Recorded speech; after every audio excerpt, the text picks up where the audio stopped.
Volume 2, Chapter 13 of Emma by Jane Austen. Emma continued to entertain no doubt of her being in love. Her ideas only varied as to how much. At first she thought it was a good deal, and afterwards but little. She had great pleasure in hearing Frank Churchill talked of, and for his sake greater pleasure than ever in seeing Mr. and Mrs. Weston. She was very often thinking of him, and quite impatient for a letter, that she might know how he was, how were his spirits, how was his aunt, and what was the chance of his coming to Randalls again this spring. But on the other hand, she could not admit herself to being unhappy, nor after the first morning to be less disposed for employment than usual.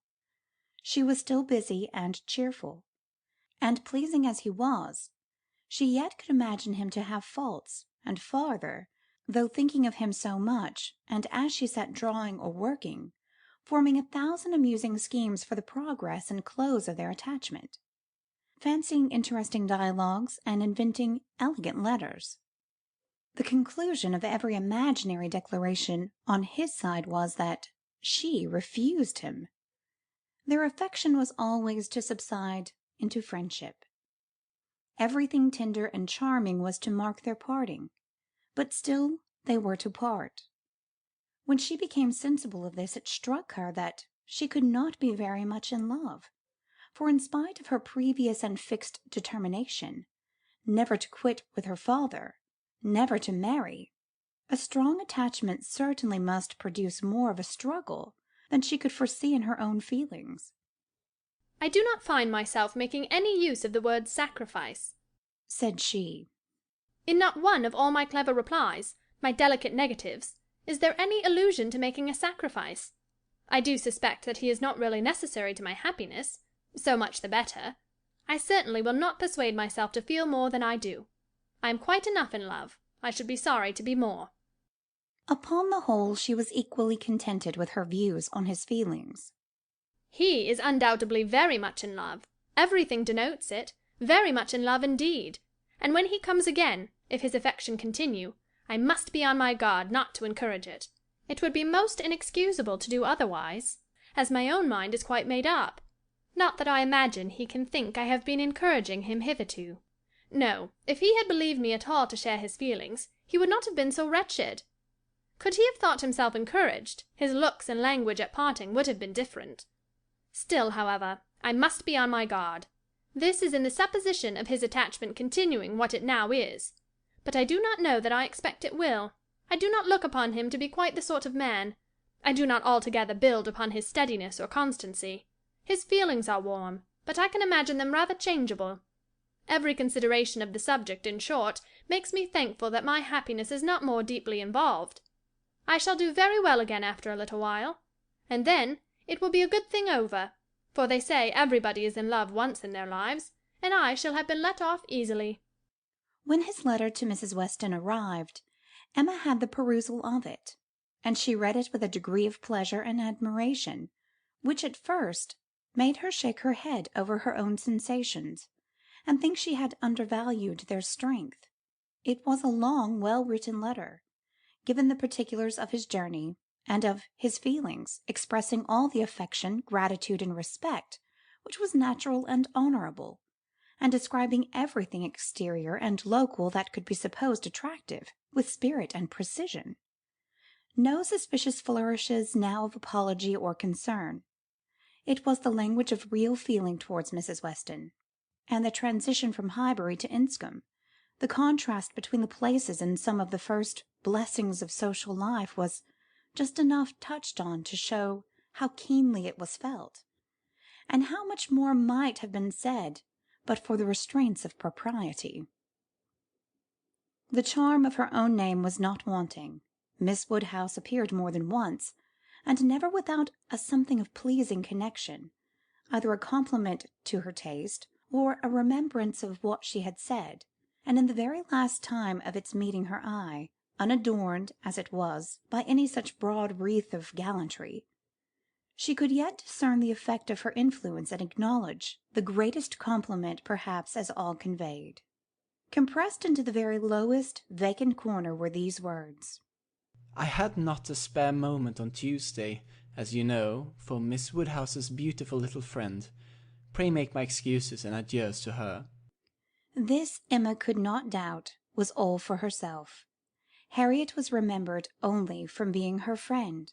This information and prospects as to Enscombe were neither worse nor better than had been anticipated. Mrs. Churchill was recovering, and he dared not yet, even in his own imagination, fix a time for coming to Randalls again.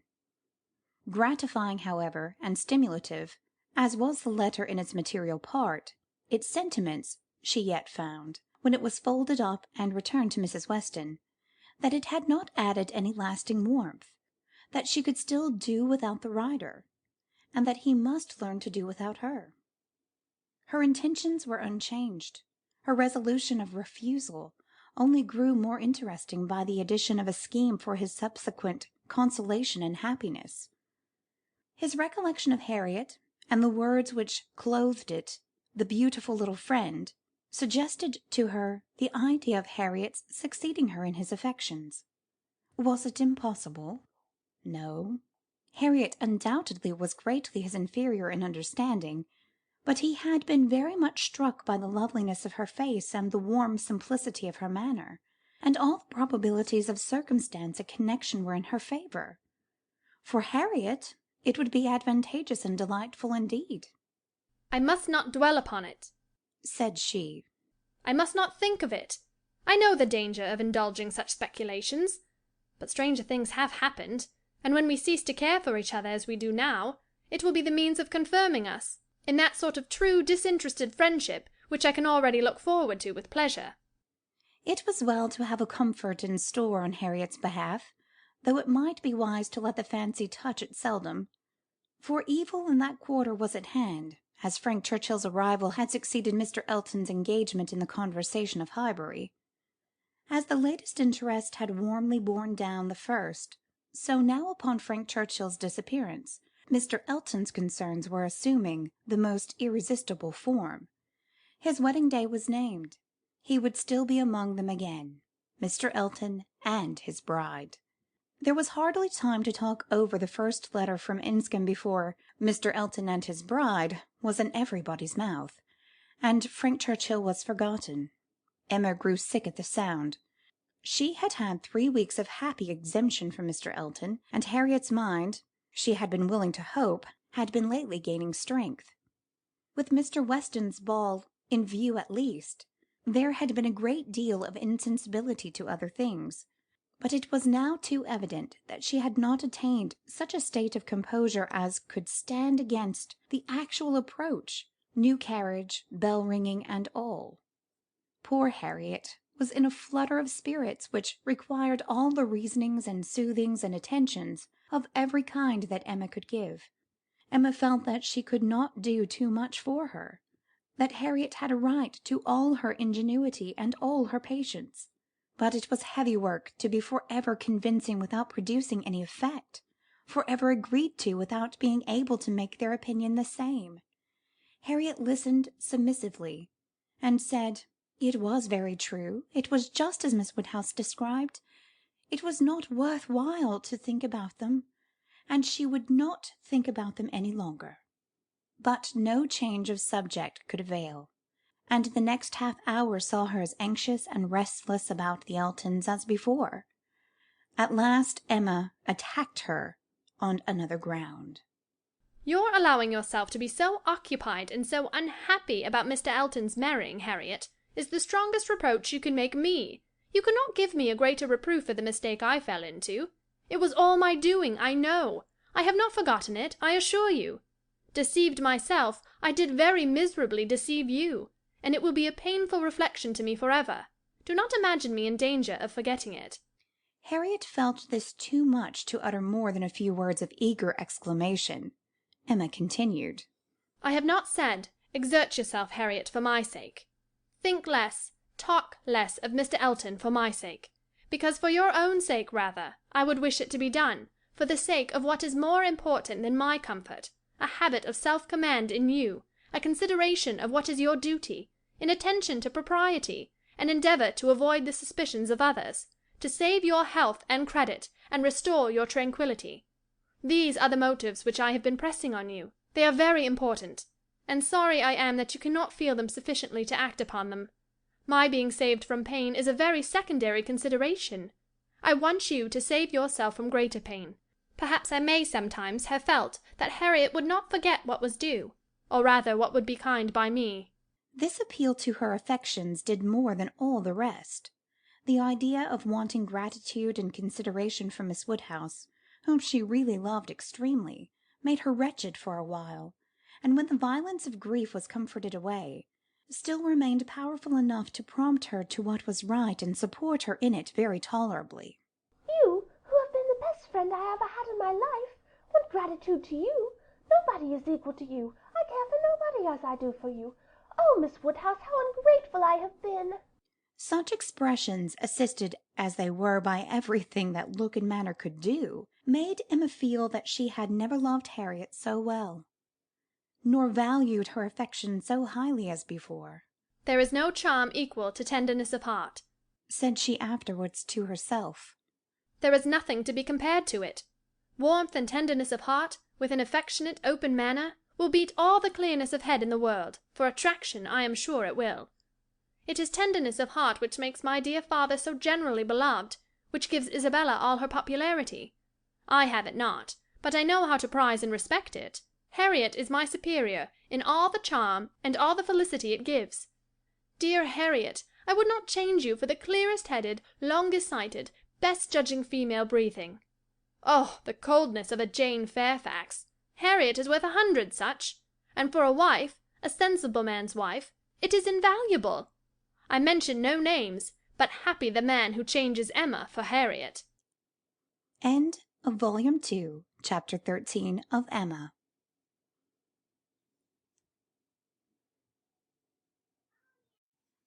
Volume 2, Chapter 14 of Emma by Jane Austen.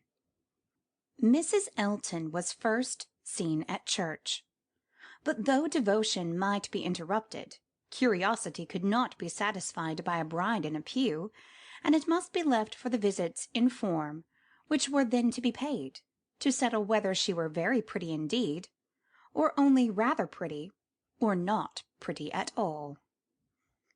Emma had feelings less of curiosity than of pride or propriety to make her resolve on not being the last to pay her respects, and she made a point of Harriet's going with her, that the worst of the business might be gone through as soon as possible. She could not enter the house again, could not be in the same room to which she had with such vain artifice retreated 3 months ago, to lace up her boot without recollecting. 1,000 vexatious thoughts would recur, compliments, charades, and horrible blunders, and it was not to be supposed that poor Harriet should not be recollecting too. But she behaved very well, and was only rather pale and silent. The visit was, of course, short, and there was so much embarrassment and occupation of mind to shorten it, that Emma would not allow herself entirely to form an opinion of the lady, and on no account to give one, beyond the nothing meaning terms of being elegantly dressed and very pleasing. She did not really like her. She would not be in a hurry to find fault, but she suspected that there was no real elegance, ease, but not elegance. She was almost sure that for a young woman, a stranger, a bride, there was too much ease. Her person was rather good, her face not unpretty, but neither feature nor air nor voice nor manner were elegant. Emma thought at least it would turn out so. As for Mr. Elton, his manners did not appear. But no, she would not permit a hasty or a witty word from herself about his manners. It was an awkward ceremony at any time to be receiving wedding visits, and a man need be all grace to acquit himself well through it. The woman was better off. She might have the assistance of fine clothes and the privilege of bashfulness, but the man had only his good sense to depend upon, and when she considered how peculiarly unlucky poor Mr. Elton was in being in the same room at once with the woman he had just married, the woman he wanted to marry, and the woman whom he had been expected to marry, she must allow him to have the right to look as little wise, and to be as much affectedly, and as little really easy as could be. "Well, Miss Woodhouse," said Harriet, when they had quitted the house, and after waiting in vain for her friend to begin. "Well, Miss Woodhouse," with a gentle sigh. "what do you think of her? Is not she very charming?" There was a little hesitation in Emma's answer. "Oh, yes, very. A very pleasing young woman." "I think her beautiful, quite beautiful." "Very nicely dressed indeed. A remarkably elegant gown." "I am not at all surprised that he should have fallen in love." "Oh, no, there is nothing to surprise one at all. A pretty fortune, and she came in his way." "I dare say," returned Harriet, sighing again. "I dare say she was very much attached to him." "Perhaps she might. But it is not every man's fate to marry the woman who loves him best. Miss Hawkins perhaps wanted a home, and thought this the best offer she was likely to have." "Yes," said Harriet earnestly. "and well she might. Nobody could ever have a better. Well, I wish them happy with all my heart. And now, Miss Woodhouse, I do not think I shall mind seeing them again. He is just as superior as ever, but being married, you know, it is quite a different thing. No, indeed, Miss Woodhouse, you need not be afraid. I can sit and admire him now without any great misery. To know that he has not thrown himself away is such a comfort. She does seem such a charming young woman, just what he deserves. Happy creature! He called her Augusta. How delightful!" When the visit was returned, Emma made up her mind.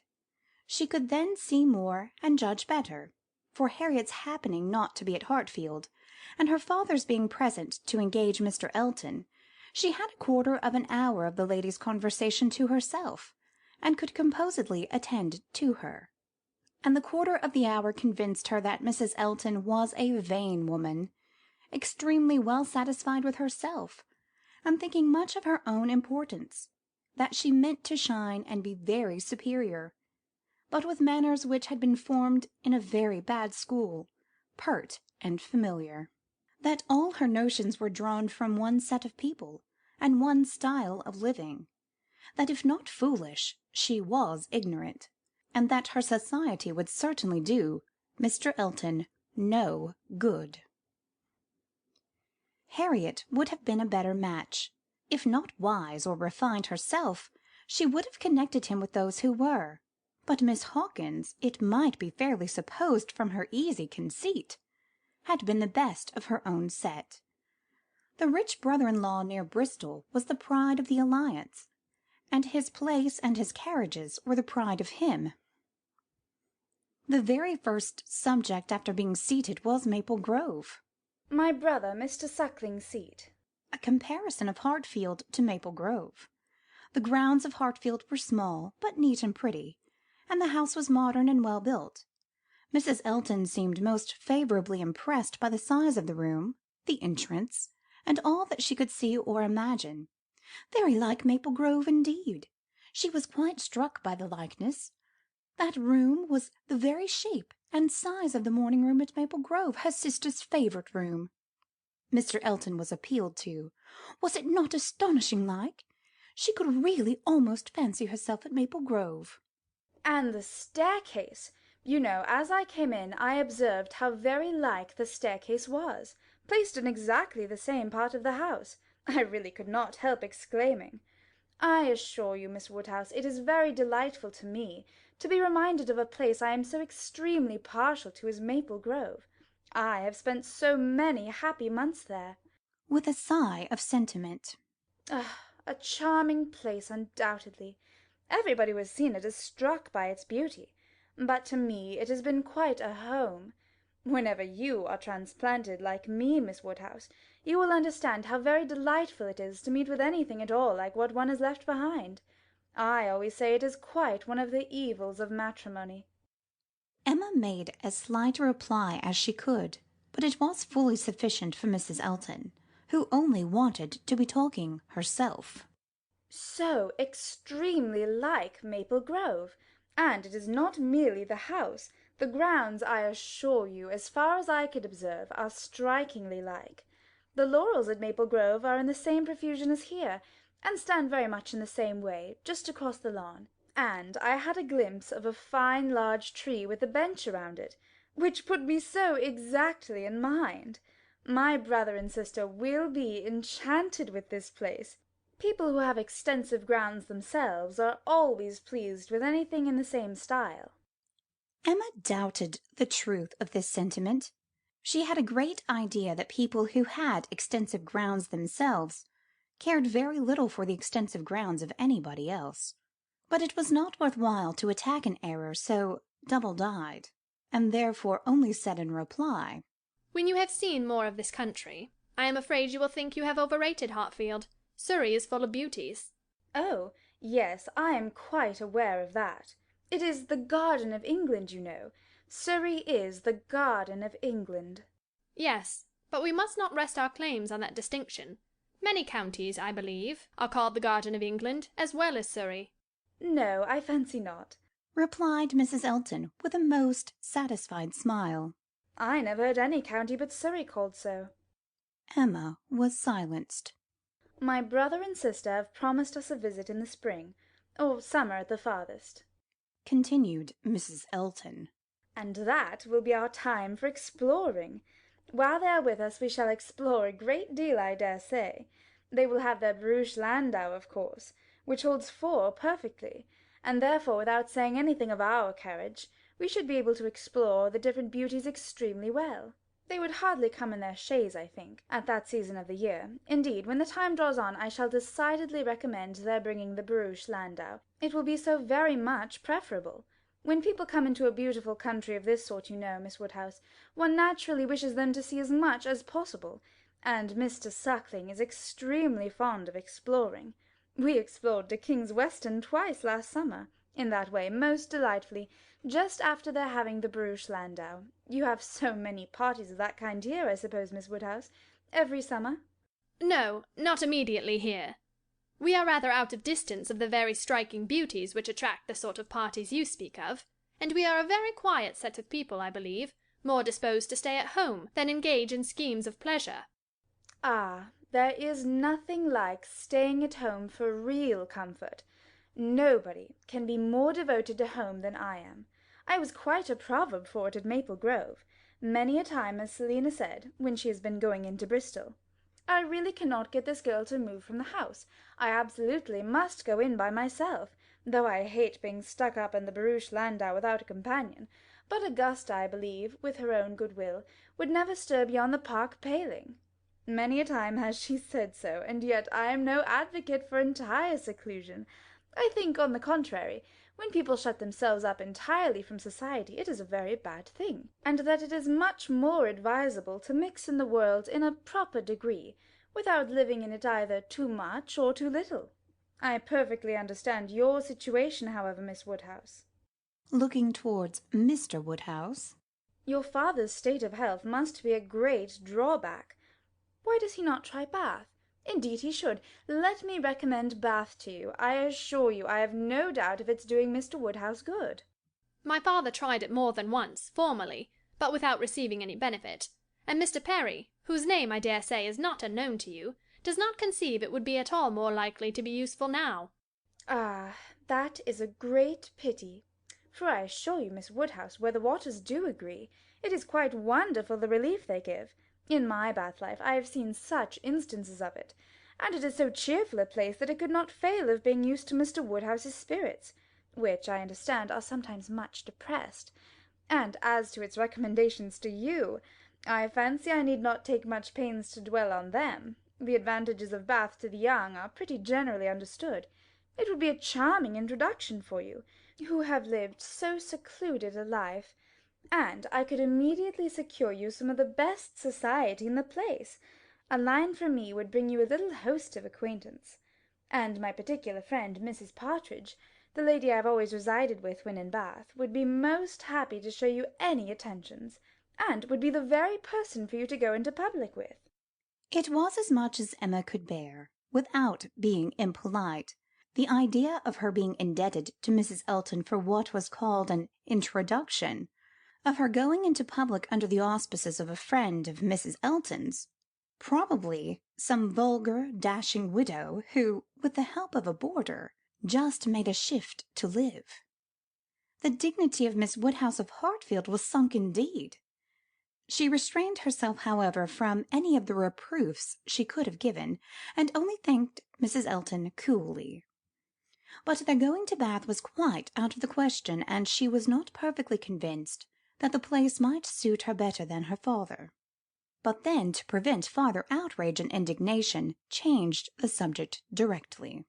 I do not ask whether you are musical, Mrs. Elton. Upon these occasions, a lady's character generally precedes her, and Highbury has long known that you are a superior performer. Oh, no, indeed, I must protest against any such idea. A superior performer! Very far from it, I assure you. Consider from how partial a quarter your information came. I am dotingly fond of music, passionately fond, and my friends say I am not entirely devoid of taste, but as to anything else, upon my honour, my performance is mediocre to the last degree.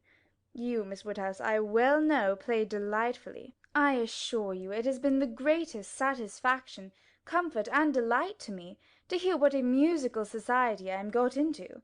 I absolutely cannot do without music. It is a necessity of life to me, and having always been used to a very musical society, both at Maple Grove and in Bath, it would have been a most serious sacrifice. I honestly said as much to Mr. E. when he was speaking of my future home, and expressing his fears lest the retirement of it should be disagreeable, and the inferiority of the house too, knowing what I had been accustomed to. Of course he was not wholly without apprehension. When he was speaking of it in that way, I honestly said that the world I could give up, parties, balls, plays, for I had no fear of retirement. Blessed with so many resources within myself, the world was not necessary to me. I could do very well without it. To those who had no resources it was a different thing, but my resources made me quite independent, and as to smaller-sized rooms than I had been used to, I really could not give it a thought. I hoped I was perfectly equal to any sacrifice of that description. Certainly I had been accustomed to every luxury at Maple Grove, but I did assure him that 2 carriages were not necessary to my happiness, nor were spacious apartments. But, said I, to be quite honest, I do not think I can live without something of a musical society. I condition for nothing else, but without music life would be a blank to me. We cannot suppose, said Emma, smiling, that Mr. Elton would hesitate to assure you of there being a very musical society in Highbury, and I hope you will not find he has outstepped the truth more than may be pardoned, in consideration of the motive. No, indeed, I have no doubts at all on that head. I am delighted to find myself in such a circle. I hope we shall have many sweet little concerts together. I think, Miss Woodhouse, you and I must establish a musical club, and have regular weekly meetings at your house or ours. Will not it be a good plan? If we exert ourselves, I think we shall not be long in want of allies.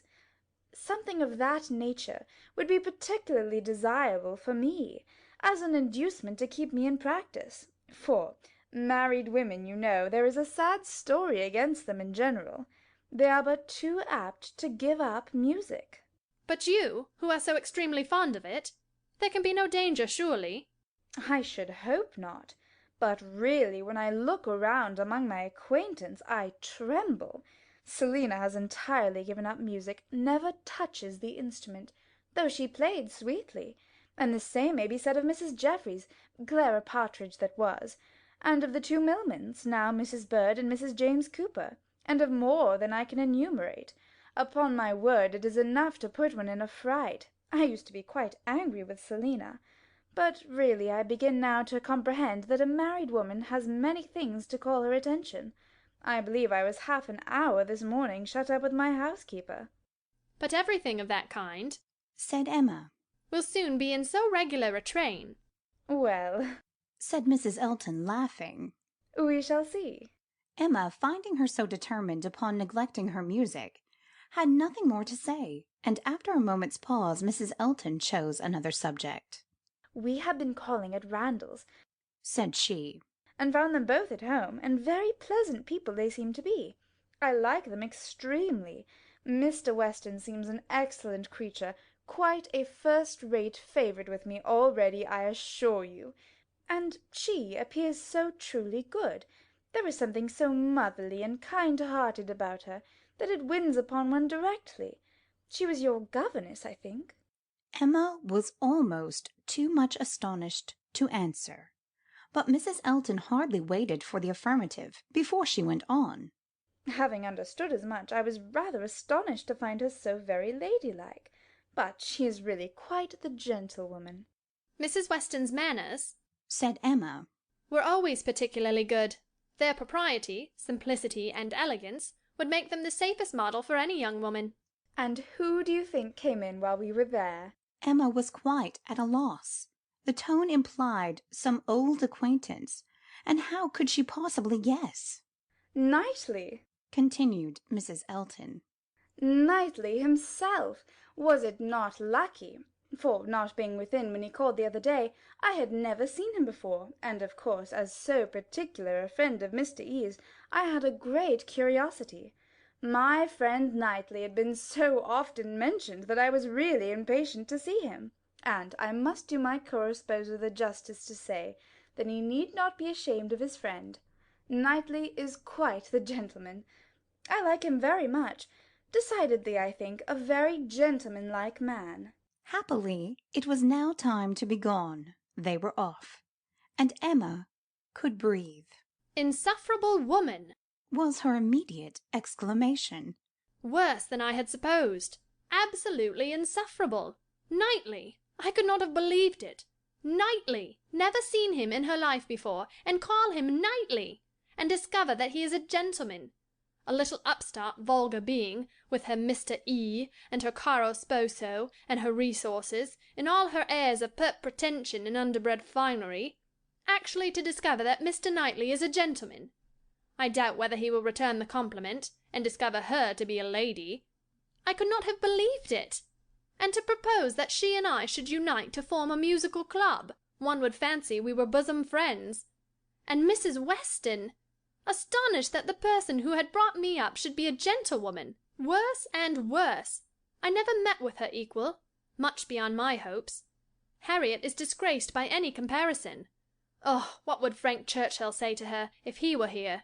How angry and how diverted he would be! Ah, there I am, thinking of him directly. Always the first person to be thought of. How I catch myself out! Frank Churchill comes as regularly into my mind. All this ran so glibly through her thoughts, that by the time her father had arranged himself after the bustle of the Eltons' departure, and was ready to speak, she was very tolerably capable of attending.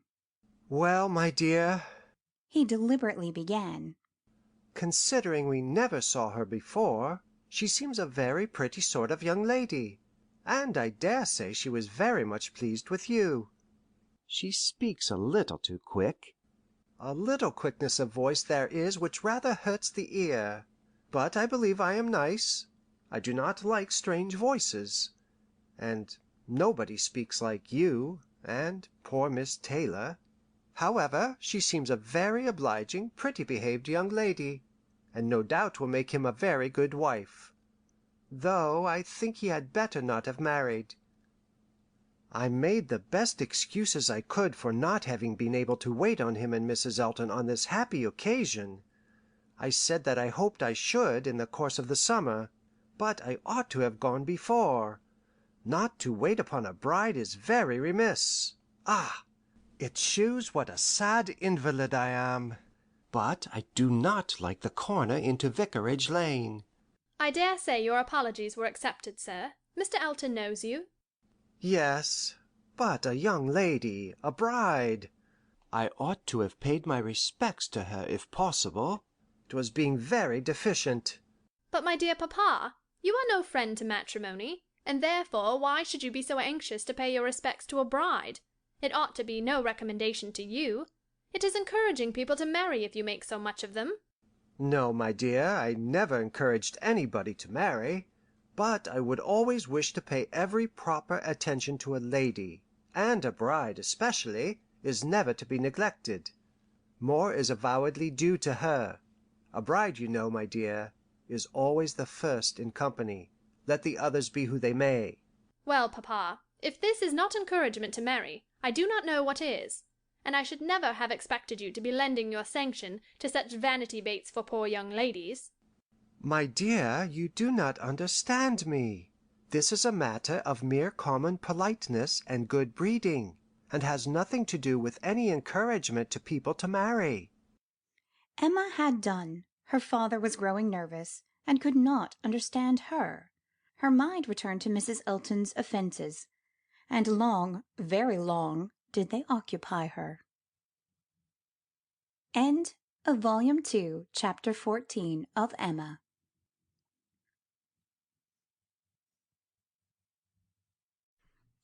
Volume 2, Chapter 15 of Emma by Jane Austen.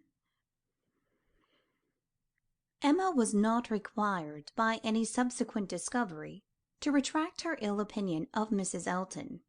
Her observation had been pretty correct.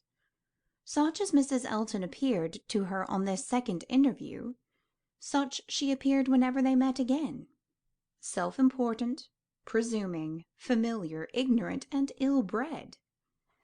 She had a little beauty and a little accomplishment, but so little judgment that she thought herself coming with superior knowledge of the world to enliven and improve a country neighbourhood, and conceived Miss Hawkins to have held a place in society as Mrs. Elton's consequence only could surpass.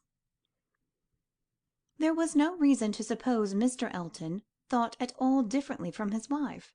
He seemed not merely happy with her, but proud. He had the air of congratulating himself on having brought such a woman to Highbury, as not even Miss Woodhouse could equal, and the greater part of her new acquaintance disposed to commend, or not in the habit of judging, following the lead of Miss Bates's goodwill, or taking it for granted that the bride must be as clever and as agreeable as she professed herself, were very well satisfied, so that Mrs. Elton's praise passed from one mouth to another as it ought to do, unimpeded by Miss Woodhouse, who readily continued her first contribution, and talked with a good grace of her being very pleasant and very elegantly dressed. In one respect, Mrs. Elton grew even worse than she had appeared at first. Her feelings altered toward Emma. Offended, probably, by a little encouragement which her proposals of intimacy met with, she drew back in her turn, and gradually became much more cold and distant. And though the effect was agreeable, the ill will which produced it was necessarily increasing Emma's dislike. Her manners, too, and Mr. Elton's, were unpleasant towards Harriet. They were sneering and negligent. Emma hoped it must rapidly work Harriet's cure, but the sensations which could prompt such behaviour sunk them both very much. It was not to be doubted that poor Harriet's attachment had been an offering to conjugal unreserve, and her own share in the story, under a colouring the least favourable to her, and the most soothing to him, had in all likelihood been given also. She was, of course, the object of their joint dislike. When they had nothing else to say, it must always be easy to begin abusing Miss Woodhouse, and the enmity which they dared not show in open disrespect to her found a broader vent in contemptuous treatment of Harriet.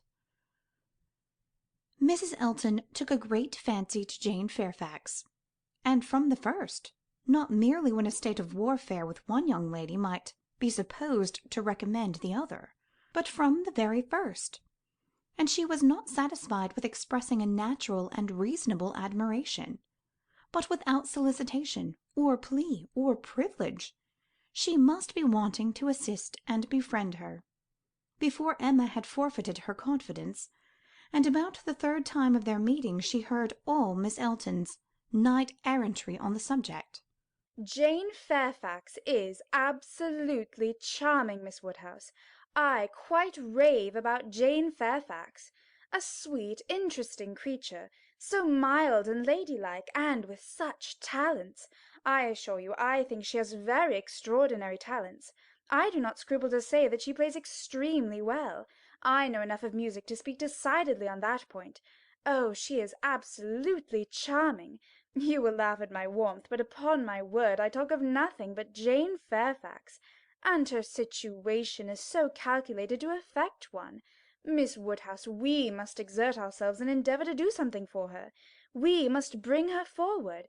Such talent as hers must not be suffered to remain unknown. I dare say you have heard those charming lines of the poet: "Full many a flower is born to blush unseen, and waste its fragrance on the desert air." We must not allow them to be verified in sweet Jane Fairfax. I cannot think there is any danger of it, was Emma's calm answer. And when you are better acquainted with Miss Fairfax's situation, and understand what her home has been, with Colonel and Mrs. Campbell, I have no idea that you will suppose her talents can be unknown. Oh, but dear Miss Woodhouse, she is now in such retirement, such obscurity, so thrown away. Whatever advantages she may have enjoyed with the Campbells are so palpably at an end, and I think she feels it. I am sure she does. She is very timid and silent. One can see that she feels the want of encouragement. I like her the better for it. I must confess it is a recommendation to me. I am a great advocate for timidity, and I am sure one does not often meet with it. But in those who are at all inferior it is extremely prepossessing. Oh, I assure you, Jane Fairfax is a very delightful character, and interests me more than I can express. You appear to feel a great deal, but I am not aware how you, or any of Miss Fairfax's acquaintance here, any of those who have known her longer than yourself, can shew her any other attention than— My dear Miss Woodhouse, a vast deal may be done by those who dare to act. You and I need not be afraid. If we set the example, many will follow it as far as they can, though all have not our situations. We have carriages to fetch and convey her home, and we live in a style which could not make the addition of Jane Fairfax at any time the least inconvenient. I should be extremely displeased if Wright were to send us up such a dinner as could make me regret having asked more than Jane Fairfax to partake of it. I have no idea of that sort of thing. It is not likely that I should, considering what I have been used to. My greatest danger, perhaps, in housekeeping, may be quite the other way, in doing too much and being too careless of expense. Maple Grove will probably be my model more than it ought to be, for we do not at all affect to equal my brother, Mr. Suckling, in income. However, my resolution is taken as to noticing Jane Fairfax. I shall certainly have her very often at my house, shall introduce her wherever I can, shall have musical parties to draw out her talents, and shall be constantly on the watch for an eligible situation. My acquaintance is so very extensive that I have little doubt of hearing of something to suit her shortly. I shall introduce her, of course, very particularly to my brother and sister when they come to us. I am sure they will like her extremely, and when she gets a little acquainted with them, her fears will completely wear off, for there is really nothing in the manners of either but what is highly conciliating. I shall have her very often indeed while they are with me, and I dare say we shall sometimes find a seat for her in the barouche landau on some of our exploring parties. Poor Jane Fairfax, thought Emma. You have not deserved this. You may have done wrong with regard to Mr. Dickson, but this is a punishment beyond what you can have merited. The kindness and protection of Mrs. Elton! Jane Fairfax and Jane Fairfax! Heavens! Let me not suppose that she dares go about Emma Woodhousing me, but upon my honour there seems no limits to the licentiousness of that woman's tongue. Emma did not listen to such paradings again, to any so exclusively addressed to herself, so distinguishedly decorated with a "dear Miss Woodhouse." The change on Mrs. Elton's side soon afterwards appeared, and she was left in peace, neither forced to be the very particular friend of Mrs. Elton, nor, under Mrs. Elton's guidance, the very active patroness of Jane Fairfax, and only sharing with others in a general way, in knowing what was felt, what was meditated, what was done. She looked on with some amusement. Miss Bates's gratitude for Mrs. Elton's attentions to Jane was in the first style of guileless simplicity and warmth. She was quite one of the worthies, the most amiable, affable, delightful women, just as accomplished and condescending as Mrs. Elton meant to be considered. Emma's only surprise was that Jane Fairfax should accept those attentions and tolerate Mrs. Elton as she seemed to do. She heard of her walking with the Eltons, sitting with the Eltons, spending a day with the Eltons. This was astonishing. She could not believe it possible that the taste or the pride of Miss Fairfax could endure such society and friendship as the vicarage had to offer. "She is a riddle, quite a riddle," said she. "To choose to remain here month after month, under privations of every sort, and now to choose the mortification of Mrs. Elton's notice and the penury of her conversation, rather than return to the superior companions who have always loved her with such real generous affection."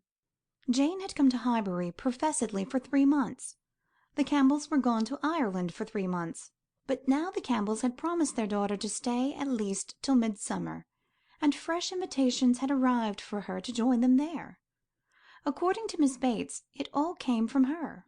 Mrs. Dixon had written most pressingly. Would Jane but go! Means were to be found, servants sent, friends contrived, no travelling difficulty allowed to exist, but still she had declined it. "She must have some motive, more powerful than appears, for refusing this invitation," was Emma's conclusion. "She must be under some sort of penance, inflicted either by the Campbells or herself. There is great fear, great caution, great resolution somewhere. She is not to be with the Dixons. The decree is issued by somebody. But why must she consent to be with the Eltons? Here is quite a separate puzzle." Upon her speaking her wonder aloud on that part of the subject, before the few who knew her opinion of Mrs. Elton, Mrs. Weston ventured this apology for Jane. "We cannot suppose that she has any great enjoyment at the vicarage, my dear Emma, but it is better than being always at home. Her aunt is a good creature, but as a constant companion must be very tiresome. We must consider what Miss Fairfax quits before we condemn her taste for what she goes to." "You are right, Mrs. Weston," said Mr. Knightley warmly. "Miss Fairfax is as capable as any of us of forming a just opinion of Mrs. Elton. Could she have chosen with whom to associate, she would not have chosen her. But," with a reproachful smile at Emma, "she receives attentions from Mrs. Elton, which nobody else pays her." Emma felt that Mrs. Weston was giving her a momentary glance, and she found herself struck by his warmth. With a faint blush, she presently replied, "Such attentions as Mrs. Elton's, I should have imagined, would rather disgust than gratify Miss Fairfax. Mrs. Elton's invitations I should have imagined anything but inviting."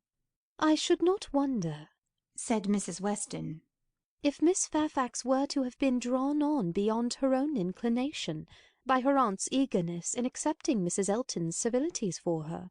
Poor Miss Bates may very likely have committed her niece and hurried her into a greater appearance of intimacy than her own good sense would have dictated, in spite of the very natural wish of a little change." Both felt rather anxious to hear him speak again, and after a few minutes' silence he said, "Another thing must be taken into consideration, too. Mrs. Elton does not talk to Miss Fairfax as she speaks of her. We all know the difference between the pronouns he or she, and thou, the plainest spoken amongst us. We all feel the influence of a something beyond common civility in our personal intercourse with each other, a something more early implanted. We cannot give anybody the disagreeable hints that we may have been very full of the hour before. We feel things differently. And besides the operation of this, as a general principle, you may be sure that Miss Fairfax awes Mrs. Elton by her superiority, both of mind and manner, and that face to face, Mrs. Elton treats her with all the respect which she has a claim to. Such a woman as Jane Fairfax probably never fell in Mrs. Elton's way before, and no degree of vanity can prevent her acknowledging her own comparative littleness, in action if not in consciousness." "I know how highly you think of Jane Fairfax," said Emma. Little Henry was in her thoughts, and a mixture of alarm and delicacy made her irresolute what else to say. "Yes," he replied, "anybody may know how highly I think of her." "And yet," said Emma, beginning hastily and with an arch look, but soon stopping. It was better, however, to know the worst at once. She hurried on. "And yet perhaps you may hardly be aware yourself how highly it is. The extent of your admiration may take you by surprise some day or other." Mr. Knightley was hard at work upon the lower buttons of his thick leather gaiters, and either the exertion of getting them together, or some other case, brought the colour into his face, and he answered, "Oh, are you there? But you were miserably behindhand. Mr. Cole gave me a hint of it 6 weeks ago." He stopped. Emma felt her foot pressed by Mrs. Weston, and did not herself know what to think. In a moment he went on. "That will never be, however, I can assure you. Miss Fairfax, I dare say, would not have me if I were to ask her, and I am very sure I shall never ask her." Emma returned her friend's pressure with interest, and was pleased enough to exclaim, "You are not vain, Mr. Knightley. I will say that for you." He seemed hardly to hear her. He was thoughtful, and in a manner which showed him not pleased. Soon afterwards said, "So you have been settling that I should marry Jane Fairfax?" "No, indeed I have not. You have scolded me too much for match-making, for me to presume to take such a liberty with you. What I said just now meant nothing. One says those sort of things, of course, without any idea of a serious meaning. Oh no, upon my word, I have not the smallest wish for your marrying Jane Fairfax, or Jane anybody. You would not come in and sit with us in this comfortable way, if you were married." Mr. Knightley was thoughtful again. The result of his reverie was, "No, Emma, I do not think the extent of my admiration for her will ever take me by surprise. I never had a thought of her in that way, I assure you." And soon afterwards, "Jane Fairfax is a very charming young woman, but not even Jane Fairfax is perfect. She has a fault. She has not the open temper which a man would wish for in a wife." Emma could not but rejoice to hear that she had a fault. "Well," said she, "and you soon silenced Mr. Cole, I suppose?" "Yes, very soon. He gave me a quiet hint. I told him he was mistaken. He asked my pardon, and said no more. Cole does not want to be wiser or wittier than his neighbours." "In that respect, how unlike dear Mrs. Elton, who wants to be wiser and wittier than all the world! I wonder how she speaks of the Coles, what she calls them. How can she find any appellation for them, deep enough in familiar vulgarity? She calls you Knightley. What can she do for Mr. Cole? And so I am not to be surprised that Jane Fairfax accepts her civilities, and consents to be with her. Mrs. Weston, your argument weighs most with me. I can much more readily enter into the temptation of getting away from Miss Bates than I can believe in the triumph of Miss Fairfax's mind over Mrs. Elton. I have no faith in Mrs. Elton's acknowledging herself the inferior in thought, word, or deed, or in her being under any restraint beyond her own scanty rule of good breeding. I cannot imagine that she will not be continually insulting her visitor with praise, encouragement, and offers of service, that she will not be continually detailing her magnificent intentions, from the procuring her a permanent situation to the including her in those delightful exploring parties which are to take place in the barouche landau." "Jane Fairfax has feeling," said Mr. Knightley. "I do not accuse her of want of feeling. Her sensibilities, I suspect, are strong, and her temper excellent in its power of forbearance, patience, self-control. But it wants openness. She is reserved, more reserved, I think, than she used to be, and I love an open temper. No, till Cole alluded to my supposed attachment, it had never entered my head. I saw Jane Fairfax and conversed with her, with admiration and pleasure always, but with no thought beyond." "Well, Mrs. Weston," said Emma triumphantly when he left them, "what do you say now to Mr. Knightley's marrying Jane Fairfax?" Why, really, dear Emma, I say that he is so very much occupied by the idea of not being in love with her, that I should not wonder if it were to end in his being so at last. Do not beat me." End of Volume 2, Chapter 15 of Emma.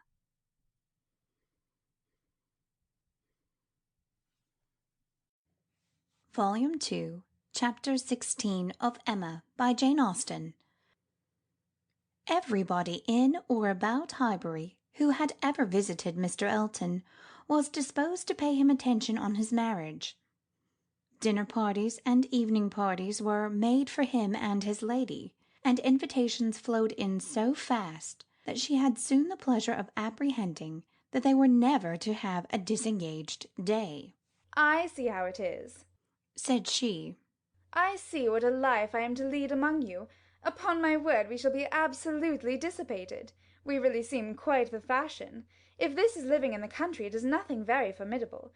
From Monday next to Saturday, I assure you we have not a disengaged day. A woman with fewer resources than I have need not have been at a loss." No invitation came amiss to her.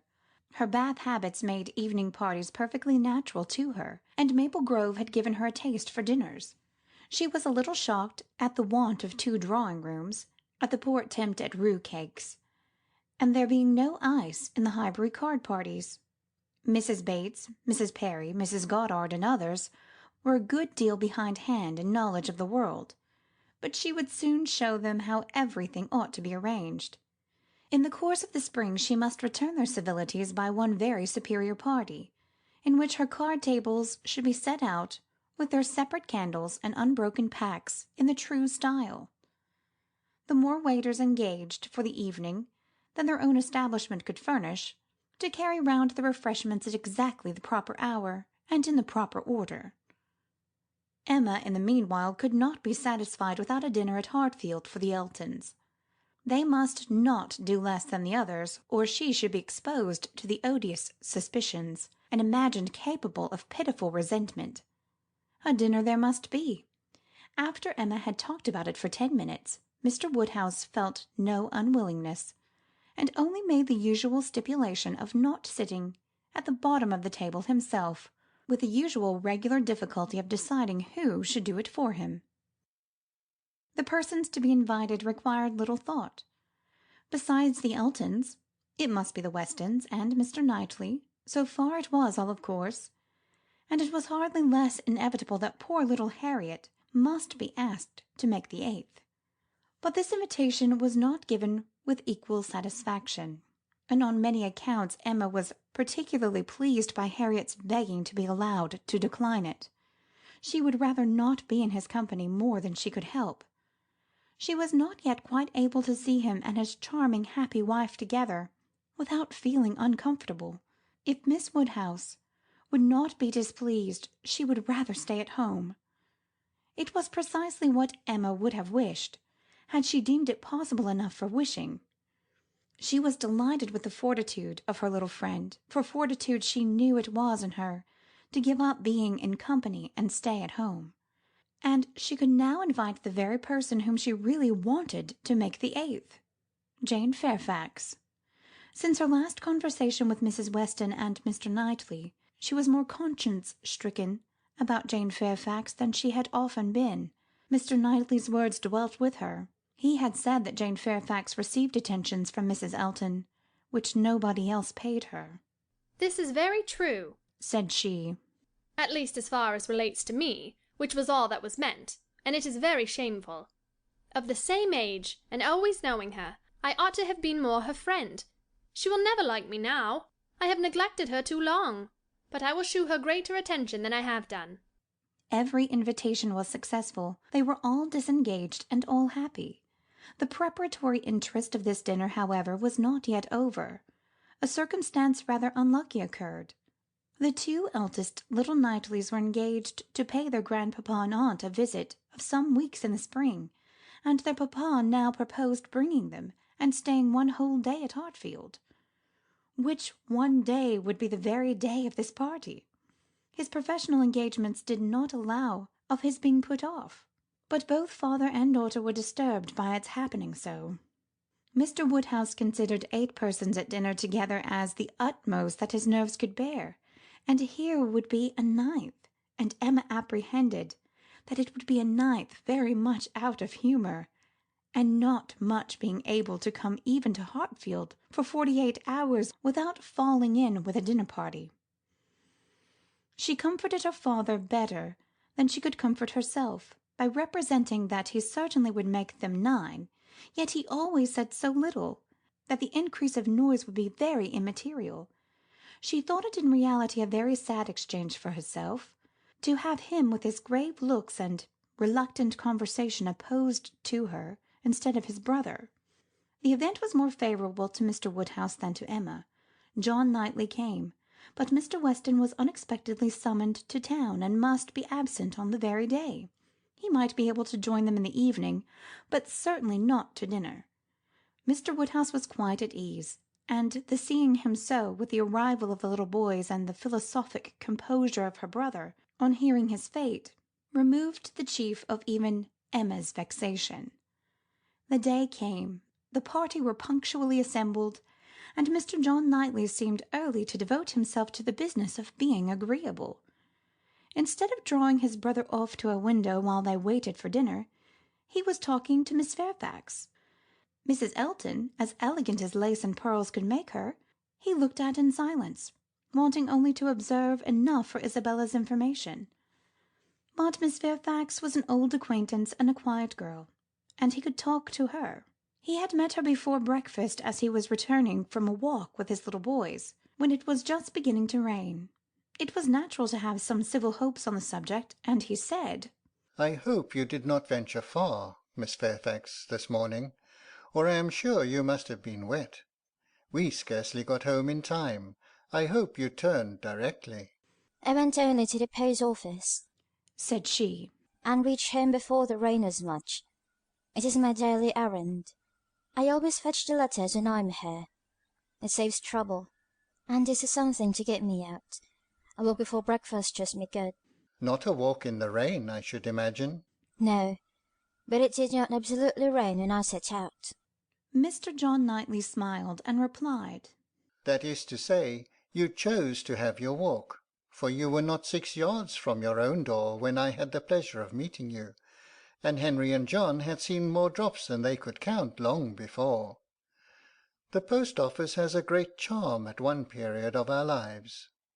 When you have lived to my age, you will begin to think letters are never worth going through the rain for." There was a little blush, and then this answer, "I must not hope to be ever situated as you are, in the midst of every dearest connection, and therefore I cannot expect that simply growing older should make me indifferent about letters." "Indifferent? Oh, no. I never conceived you could become indifferent. Letters are no matter of indifference. They are generally a very positive curse." "You are speaking of letters of business. Mine are letters of friendship." "I have often thought them the worst of the two," replied he coolly. "Business, you know, may bring money, but friendship hardly ever does." "Ah, you are not serious now. I know Mr. John Knightley too well. I am very sure he understands the value of friendship as well as anybody.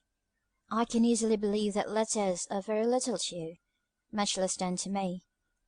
But it is not your being 10 years older than myself which makes the difference. It is not age, but situation. You have everybody dearest to you always at hand. I, probably, never shall again, and therefore till I have outlived all my affections, the post office, I think, must always have power to draw me out, in worse weather than to-day." When I talk of your being altered by time, by the progress of years, said John Knightley, I meant to imply the change of situation which time usually brings. I consider one as including the other.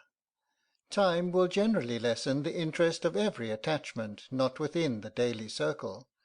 But that is not the change I had in view for you.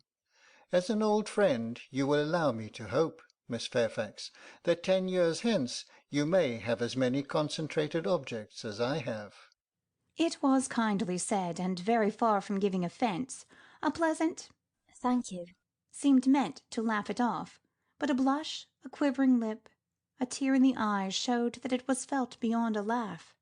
Her attention was now claimed by Mr. Woodhouse, who being, according to his custom on such occasions, making the circle of his guests, and paying his particular compliments to the ladies, was ending with her, and with all his mild urbanity said, "I am very sorry to hear, Miss Fairfax, of your being out this morning in the rain. Young ladies should take care of themselves. Young ladies are delicate plants. They should take care of their health and their complexion. My dear, did you change your stockings?" "Yes, sir, I did indeed, and I am very much obliged by your kind solicitude about me." My dear Miss Fairfax, young ladies are very sure to be cared for. I hope your good grandmamma and aunt are well. They are some of my very old friends. I wish my health allowed me to be a better neighbour. You do us a great deal of honour to-day, I am sure. My daughter and I are both highly sensible of your goodness, and have the greatest satisfaction in seeing you at Hartfield." The kind-hearted, polite old man might then sit down and feel that he had done his duty, and made every fair lady welcome and easy. By this time the walk in the rain had reached Mrs. Elton, and her remonstrances now opened upon Jane. "My dear Jane, what is this I hear? Going to the post office in the rain? This must not be, I assure you. You sad girl, how could you do such a thing? It is a sign I was not there to take care of you." Jane very patiently assured her that she had not caught any cold. "Oh, do not tell me. You are a very sad girl, and do not know how to take care of yourself. To the post office, indeed! Mrs. Weston, did you ever hear the like? You and I must positively exert our authority." My advice, said Mrs. Weston kindly and persuasively. I certainly do feel tempted to give. Miss Fairfax, you must not run such risks. Liable as you have been to severe colds, indeed you ought to be particularly careful, especially at this time of year. The spring, I always think, requires more than common care. Better wait an hour or two, or even half a day for your letters, than run the risk of bringing on your cough again. Now, do not you feel that you had? Yes, I am sure you are much too reasonable. You look as if you would not do such a thing again." "Oh, she shall not do such a thing again," eagerly rejoined Mrs. Elton. "We will not allow her to do such a thing again." And nodding significantly, "There must be some arrangement made. There must indeed. I shall speak to Mr. E., the man who fetches our letters every morning, one of our men, I forget his name, shall inquire for yours too, and bring them to you. That will obviate all difficulties, you know. And from us, I really think, my dear Jane, you can have no scruple to accept such an accommodation." You are extremely kind, said Jane. but I cannot give up my early walk. I am advised to be outdoors as much as I can. I must walk somewhere, and the post office is an object. And upon my word, I have scarcely ever had a bad morning before." "My dear Jane, say no more about it. The thing is determined. That is, as far as I can presume to determine anything without the concurrence of my lord and master. You know, Mrs. Weston, you and I must be cautious how we express ourselves. But I do flatter myself, my dear Jane, that my influence is not entirely worn out. If I meet with no insuperable difficulties, therefore, consider that point as settled." "Excuse me," said Jane earnestly. "I cannot by any means consent to such an arrangement. So needlessly troublesome to your servant. If the errand were not a pleasure to me, it could be done, as it always is, when I am not her, but my grandmamma's." "Oh, my dear, but so much as Patty has to do, and it is a kindness to employ our men." Jane looked as if she did not mean to be conquered, but instead of answering, she began speaking again to Mr. John Knightley. "The post office is a wonderful establishment," said she. "the regularity and dispatch of it. If one thinks of all that it has to do, and all that it does so well, it is really astonishing."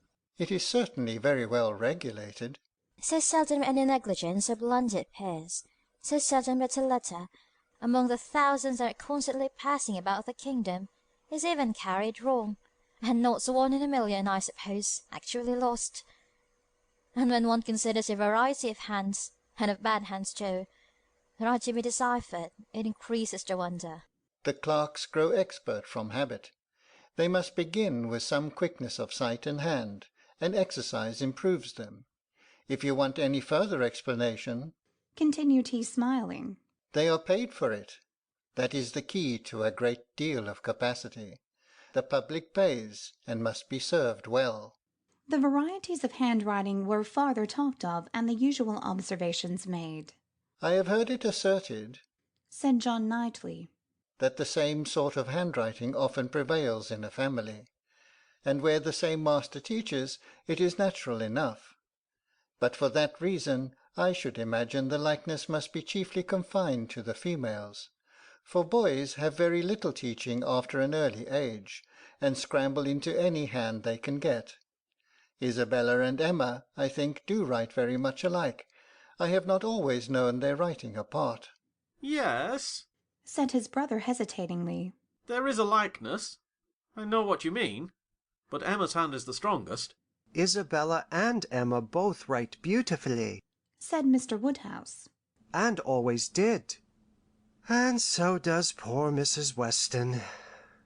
With half a sigh and half a smile at her, I never saw any gentleman's handwriting.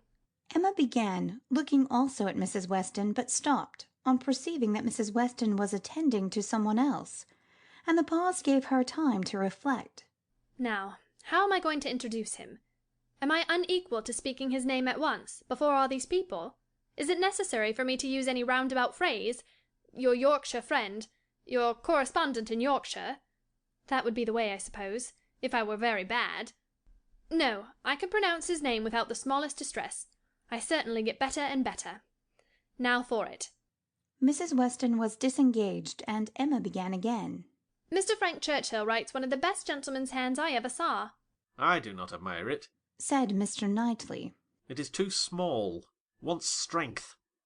It is like a woman's writing. This was not submitted to by either lady. They vindicated him against the base suspicion. No, it by no means wanted strength. It was not a large hand, but very clear and certainly strong. Had not Mrs. Weston any letters about her to produce? No, she had heard from him very lately, but having answered the letter she had put it away. If we were in the other room, said Emma, if I had my writing desk, I am sure I could produce a specimen. I have a note of his. Do not you remember, Mrs. Weston, imploring him to write for you one day? He chose to say he was employed. Well, well, I have that note, and can shew it after dinner to convince Mr. Knightley. Oh, when a gallant young man like Mr. Frank Churchill, said Mr. Knightley dryly, writes to a fair lady like Miss Woodhouse, he will, of course, put forth his best. Dinner was on the table. Mrs. Elton, before she could be spoken to, was ready, and before Mr. Woodhouse had reached her with his request to be allowed to hand her into the dining parlour, was saying, Must I go first? I really am ashamed of always leading the way. Jane's solicitude about fetching her own letters had not escaped Emma. She had heard and seen it all, and felt some curiosity to know whether the wet walk of this morning had produced any. She suspected that it had, that it would not have been so resolutely encountered, but in full expectation of hearing from someone very dear, and that it had not been in vain. She thought there was an air of greater happiness than usual, a glow of complexion and spirits. She could have made an inquiry or two as to the expedition and the expense of the Irish mails. It was all at her tongue's end, but she abstained. She was quite determined not to utter a word that should hurt Jane Fairfax's feelings, and they followed all the other ladies out of the room arm in arm, with an appearance of goodwill highly becoming to the beauty and the grace of each. End of Volume 2, Chapter 16 of Emma.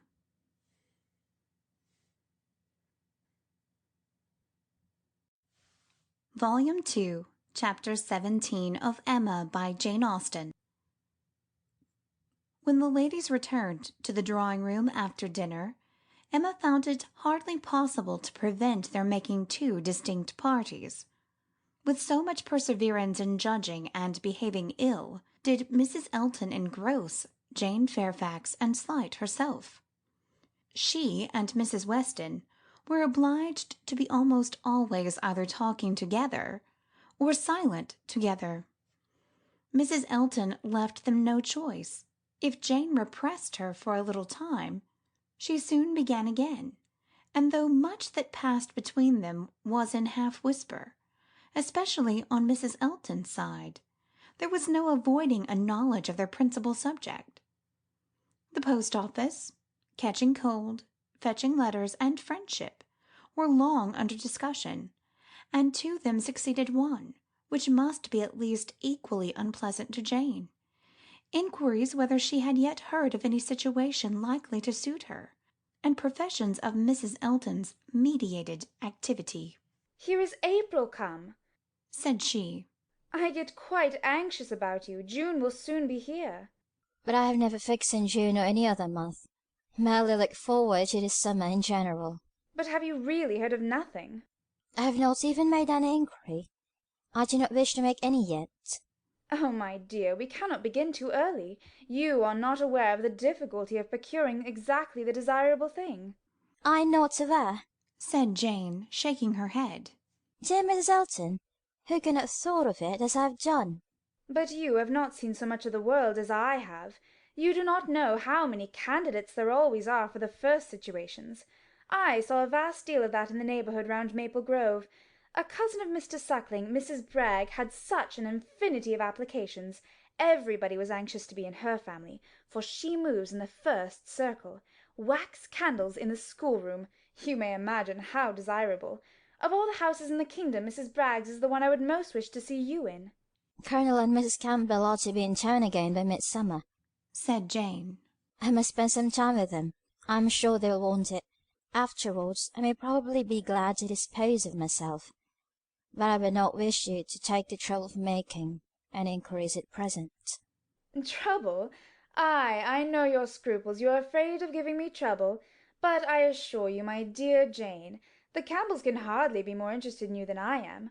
I shall write to Mrs. Partridge in a day or two, and shall give her a strict charge to be on the look-out for anything eligible." Thank you, but I would rather you did not mention the subject to her, till the time draws nearer. I do not wish to be giving anybody trouble. "But, my dear child, the time is drawing near. Here is April, and June, or say even July, is very near, with such a business to accomplish before us. Your inexperience really amuses me. A situation such as you deserve, and your friends will require for you, is no every-day occurrence. It is not obtained at a moment's notice. Indeed, we must begin inquiring directly." Excuse me, Mum, but this is by no means my intention. I make no inquiry myself, and should be sorry to have any made by my friends. When I am quite determined as to the time, I am not at all afraid of being long unemployed. There are places in town, offices, where inquiry would soon produce something. Offices for the sale, not quite human flesh, but of human intellect. "Oh, my dear, human flesh! You quite shock me. If you mean a fling at the slave trade, I assure you Mr. Suckling was always rather a friend to the abolition." I do not mean, I was not thinking of the slave trade, replied Jane. Governess trade, I assure you, was all that I had in view. Widely different certainly as to the guilt of those who carry it on. But as to the greater misery of the victims, I do not know where it lies. But I only mean to say that they are advertising offices, and that by applying to them I should have no doubt of very soon meeting with something that would do. "Something that would do?" repeated Mrs. Elton. "Ay, that may suit your humble ideas of yourself. I know what a modest creature you are, but it will not satisfy your friends to have you taking up with anything that may offer. Any inferior, commonplace situation, in a family not moving in any certain circle, or able to command the elegancies of life." You are very obliging, but as to all that, I am very indifferent. It would be no object to me to be with the rich. My mortifications, I think, would only be the greater. I should suffer more from comparison. A gentleman's family is all that I should condition for. I know you, I know you. You would take up with anything. But I shall be a little more nice, and I am sure the good Campbells would be quite on my side.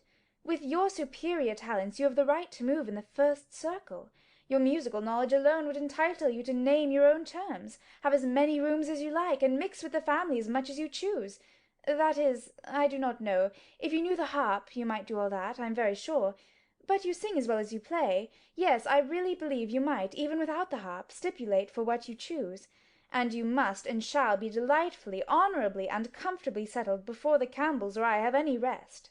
You may well class the delight, the honour, and the comfort of such a situation together, said Jane. They are pretty sure to be equal. However, I am very serious in not wishing anything to be attempted at present for me. I am exceedingly obliged to you, Mrs. Elton. I am obliged to anybody who feels for me, but I am quite serious in wishing nothing to be done till the summer. For 2 or 3 months longer I shall remain where I am, and as I am. And I am quite serious too, I assure you," replied Mrs. Elton gaily, "in resolving to be always on the watch, and employing my friends to watch also, that nothing really unexceptionable may pass us."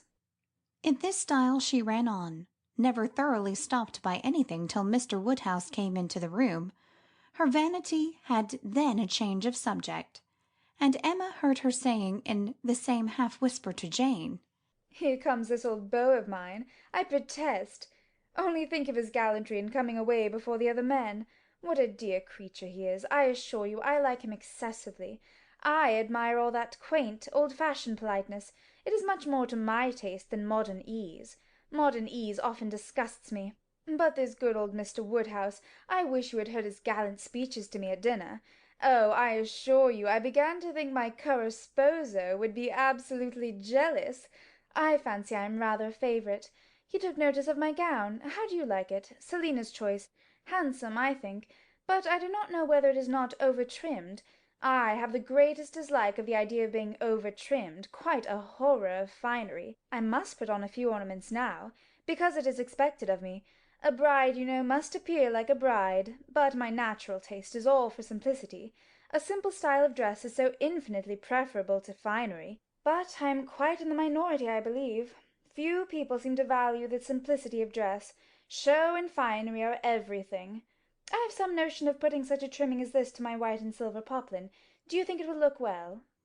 The whole party were but just reassembled in the drawing-room when Mr. Weston made his appearance among them. He had returned to a late dinner, and walked to Hartfield as soon as it was over. He had been too much expected by the best judges for surprise, but there was great joy. Mr. Woodhouse was almost as glad to see him now as he would have been sorry to see him before. John Knightley only was in mute astonishment that a man who might have spent his evening quietly at home after a day of business in London should set off again, and walk half a mile to another man's house, for the sake of being in mixed company till bedtime, of finishing his day in the efforts of civility and the noise of numbers, was a circumstance to strike him deeply. A man who had been in motion since 8 o'clock in the morning, and might now have been still, who had been long talking, and might have been silent, who had been in more than one crowd, and might have been alone. Such a man to quit the tranquillity and independence of his own fireside, and on the evening of a cold, sleety April day rush out again into the world. Could he by a touch of his finger have instantly taken back his wife, there would have been a motive. But his coming would probably prolong rather than break up the party.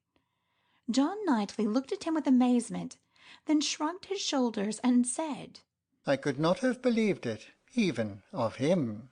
Mr. Weston, meanwhile, perfectly unsuspicious of the indignation he was exciting, happy and cheerful as usual, and with all the right of being principal talker which a day spent anywhere from home confers, was making himself agreeable among the rest, and having satisfied the inquiries of his wife as to his dinner, convincing her that none of all her careful directions to the servants had been forgotten, and spread abroad what public news he had heard, was proceeding to a family communication, which, though principally addressed to Mrs. Weston, he had not the smallest doubt of being highly interesting to everybody in the room.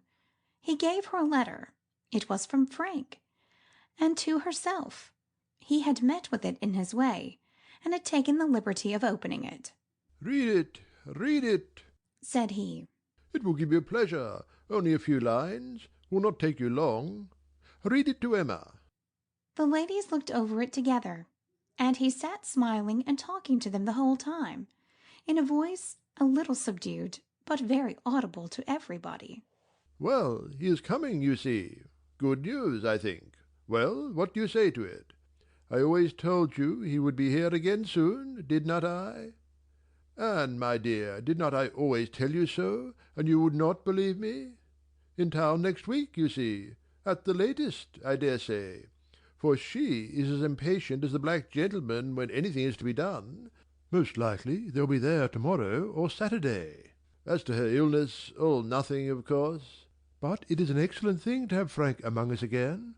So near as town. They will stay a good while when they do come, and he will be half his time with us. This is precisely what I wanted. Well, pretty good news, is not it? Have you finished it? Has Emma read it all? Put it up, put it up. We will have a good talk about it some other time, but it will not do now. I shall only just mention the circumstance to the others in a common way. Mrs. Weston was most comfortably pleased on the occasion. Her looks and words had nothing to restrain them. She was happy, she knew she was happy, and she ought to be happy. Her congratulations were warm and open, but Emma could not speak so fluently.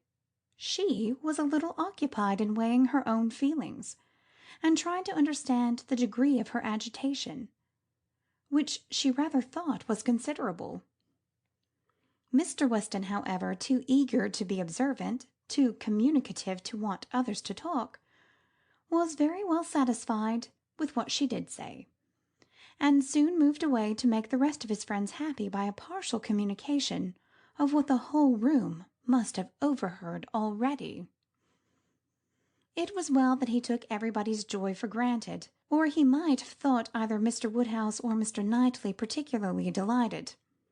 They were the first entitled, after Mrs. Weston and Emma, to be made happy. From them he would have proceeded to Miss Fairfax, but she was so deep in conversation with John Knightley that it would have been too positive an interruption, and finding himself close to Mrs. Elton, and her attention disengaged, he necessarily began on the subject with her.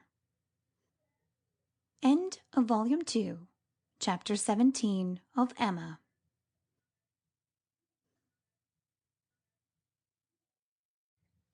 Volume 2, Chapter 18 of Emma, by Jane Austen. I hope I shall soon have the pleasure of introducing my son to you, said Mr. Weston. Mrs. Elton, very willing to suppose a particular compliment intended her by such a hope, smiled most graciously. You have heard of a certain Frank Churchill, I presume? He continued. And know him to be my son, though he does not bear my name.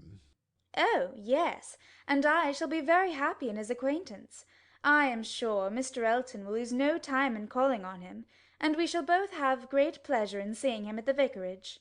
You are very obliging. Frank will be extremely happy, I am sure.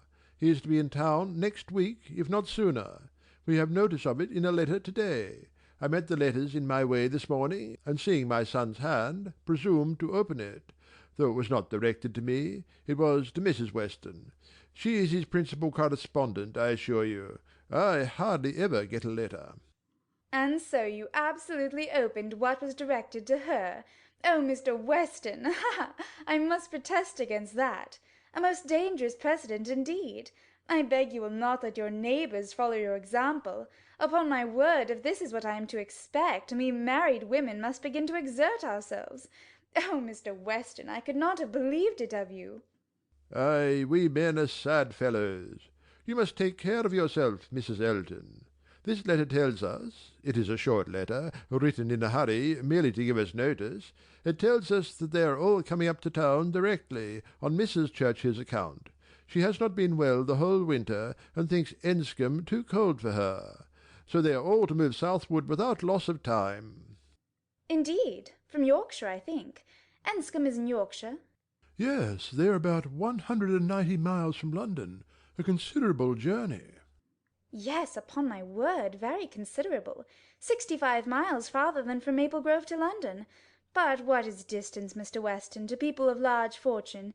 You would be amazed to hear how my brother, Mr. Suckling, sometimes flies about. You will hardly believe me, but twice in 1 week he and Mr. Bragg went to London and back again with 4 horses. The evil of the distance from Enscombe, said Mr. Weston, is that Mrs. Churchill, as we understand, has not been able to leave the sofa for a week together. In Frank's last letter she complained, he said, of being too weak to get into her conservatory without having both his arm and his uncle's. This, you know, speaks a great degree of weakness, but now she is so impatient to be in town that she means to sleep only 2 nights on the road. So Frank writes word. Certainly Delicate ladies have very extraordinary constitutions, Mrs. Elton. You must grant me that. No, indeed, I shall grant you nothing. I always take the part of my own sex. I do indeed. I give you notice, you will find me a formidable antagonist on that point. I always stand up for women, and I assure you, if you knew how Selina feels with respect to sleeping at an inn, you would not wonder at Mrs. Churchill's making incredible exertions to avoid it. Selina says it is quite horror to her, and I believe I have caught a little of her nicety. She always travels with her own sheets, an excellent precaution. Does Mrs. Churchill do the same? Depend upon it, Mrs. Churchill does everything that every other fine lady ever did. Mrs. Churchill will not be second to any lady in the land for— Mrs. Elton eagerly interposed with, Oh, Mr. Weston, do not mistake me. Selina is no fine lady, I assure you. Do not run away with such an idea. Is not she? Then she is no rule for Mrs. Churchill, who is as thorough a fine lady as anybody ever beheld. Mrs. Elton began to think she had been wrong in disclaiming so warmly. It was by no means her object to have it believed that her sister was not a fine lady. Perhaps there was a want of spirit in the pretence of it, and she was considering in what way she had best retract, when Mr. Weston went on. Mrs. Churchill is not much in my good graces, as you may suspect, but this is quite between ourselves. She is very fond of Frank, and therefore I would not speak ill of her. Besides, she is out of health now, but that, indeed, by her own account, she has always been. I would not say so to everybody, Mrs. Elton, but I have not much faith in Mrs. Churchill's illness. If she is really ill, why not go to Bath, Mr. Weston? To Bath or to Clifton? She has taken it into her head that Enscombe is too cold for her. The fact is, I suppose, that she is tired of Enscombe. She has been a longer time stationary there than she ever was before, and she begins to want change. It is a retired place, a fine place, but very retired. Ay, like Maple Grove, I dare say.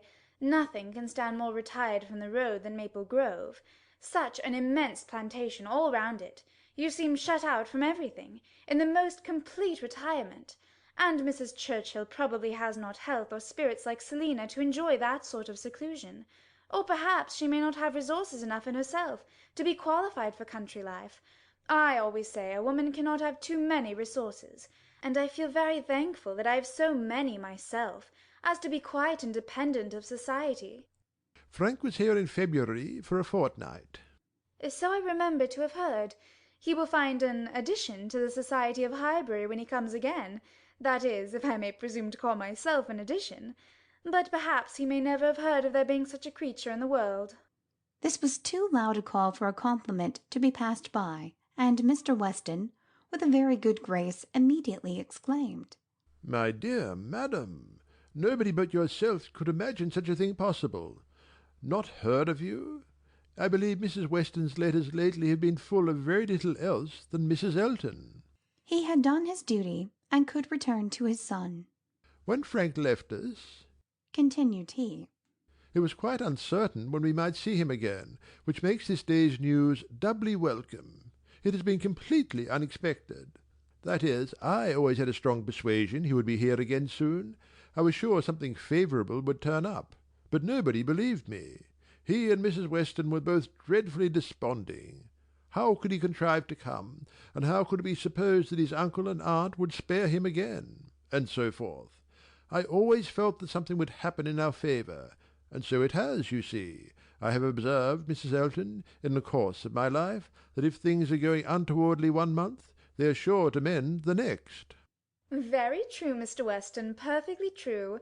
It is just what I used to say to a certain gentleman in company, in the days of courtship, when, because things did not go quite right, did not proceed with all the rapidity which suited his feelings, he was apt to be in despair, and exclaimed that he was sure at this rate it would be May before the Hymen's saffron robe would be put on for us. Oh, the pains I have been at to dispel those gloomy ideas, and give him cheerfuller views. The carriage, we had disappointments about the carriage. One morning, I remember, he came to me quite in despair. She was stopped by a slight fit of coughing, and Mr. Weston instantly seized the opportunity of going on. You were mentioning May. May is the very month when Mrs. Churchill is ordered, or has ordered herself, to spend in some warmer place than Enscombe, in short, to spend in London, so that we have the agreeable prospect of frequent visits from Frank the whole spring, precisely the season of the year which one should have chosen for it, days almost at the longest, weather genial and pleasant, always inviting one out, and never too hot for exercise. When he was here before we made the best of it, but there was a good deal of wet, damp, cheerless weather. There always is in February, you know, and we could not do half that we intended. Now will be the time. This will be complete enjoyment, and I do not know, Mrs. Elton, whether the uncertainty of our meetings, the sort of constant expectation there will be of his coming in to-day or to-morrow, and at any hour, may not be more friendly to happiness than having him actually in the house. I think it is so. I think it is the state of mind which gives most spirit and delight. I hope you will be pleased with my son. But you must not expect a prodigy. He is generally thought a fine young man. But do not expect a prodigy. Mrs. Weston's partiality for him is very great, and, as you may suppose, most gratifying to me. She thinks nobody equal to him. And I assure you, Mr. Weston, I have very little doubt that my opinion will be decidedly in his favour. I have heard so much in praise of Mr. Frank Churchill. At the same time, it is fair to observe that I am one of those who always judge for themselves, and are by no means implicitly guided by others. I give you notice that as I find your son, so I shall judge him. I am no flatterer. Mr. Weston was musing. I hope, said he presently, I have not been severe upon poor Mrs. Churchill.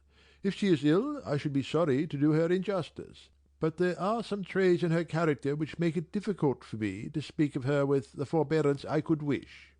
You cannot be ignorant, Mrs. Elton, of my connection with the family, nor of the treatment I have met with, and, between ourselves, the whole blame of it is to be laid to her.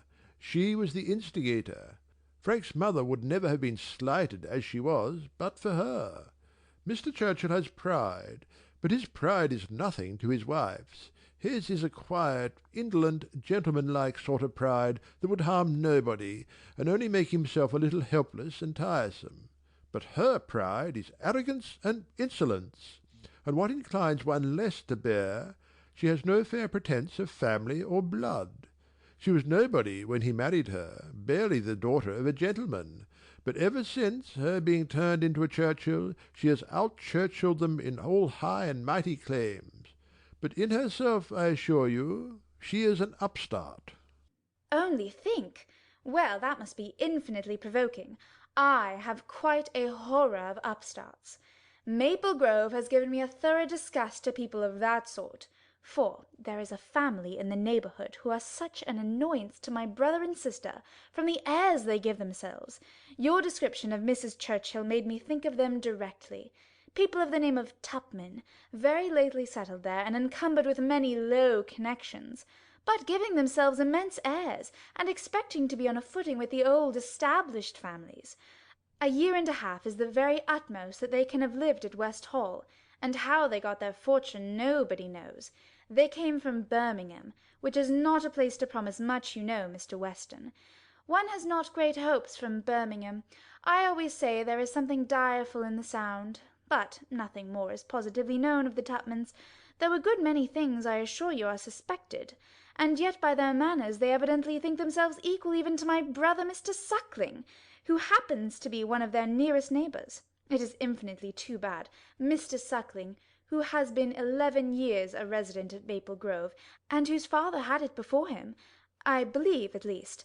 I am almost sure that old Mr. Suckling had completed the purchase before his death. They were interrupted. Tea was carried round, and Mr. Weston, having said all that he wanted, soon took the opportunity of walking away. After tea, Mr. and Mrs. Weston and Mr. Elton sat down with Mr. Woodhouse to cards. The remaining 5 were left to their own powers, and Emma doubted their getting on very well, for Mr. Knightley seemed little disposed to conversation. Mrs. Elton was wanting notice, which nobody had inclination to pay, and she herself was in worry of spirits, which would have made her prefer being silent. Mr. John Knightley proved more talkative than his brother. He had to leave them early the next day, and he soon began with, "Well, Emma, I do not believe I have anything more to say about the boys. But you have your sister's letter, and everything is down at full length there, we may be sure. My charge would be much more concise than hers, and probably not much in the same spirit, all that I have to recommend being comprised in, do not spoil them, and do not physic them."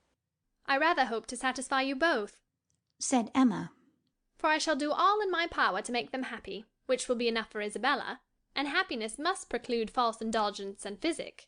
"And if you find them troublesome, you must send them home again." That is very likely. You think so, do not you?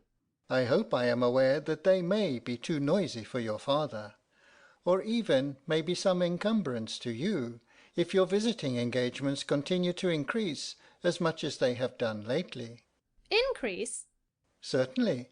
You must be sensible that the last half-year has made a great difference in your way of life." Difference? No, indeed, I am not. "There can be no doubt of your being much more engaged with company than you used to be. Witness this very time. Here am I come down for only one day, and you are engaged with a dinner-party. When did it happen before, or anything like it? Your neighbourhood is increasing, and you mix more with it. A little while ago, every letter to Isabella brought an account of fresh gaieties, dinners at Mr. Cole's, or balls at the Crown. The difference which Randalls alone makes in your goings-on is very great." Yes, said his brother quickly. it is Randalls that does it all. "Very well. And as Randalls, I suppose, is not likely to have less influence than heretofore, it strikes me as a possible thing, Emma, that Henry and John may be sometimes in the way. And if they are, I only beg you to send them home." No, cried Mr. Knightley. that need not be the consequence. Let them be sent to Donwell. I shall certainly be at leisure. Upon my word, exclaimed Emma. You amuse me. I should like to know how many of all my numerous engagements take place without your being of the party, and why I am to be supposed in danger of wanting leisure to attend to the little boys. These amazing engagements of mine, what have they been? Dining once with the Coles, and having a ball talked of, which never took place. I can understand you, nodding at Mr. John Knightley. Your good fortune in meeting with so many of your friends at once here delights you too much to pass unnoticed. But you, turning to Mr. Knightley, who know how very, very seldom I am ever 2 hours from Hartfield, why you should foresee such a series of dissipation for me, I cannot imagine. And as to my dear little boys, I must say that if Aunt Emma has not time for them, I do not think they would fare much better with Uncle Knightley, who is absent from home about 5 hours, where she is absent 1, and who, when he is at home, is either reading to himself or settling his accounts. Mr. Knightley seemed to be trying not to smile, and succeeded without difficulty, upon Mrs. Elton's beginning to talk to him. End of Volume 2, Chapter 18 of Emma. End of Volume 2 of Emma by Jane Austen.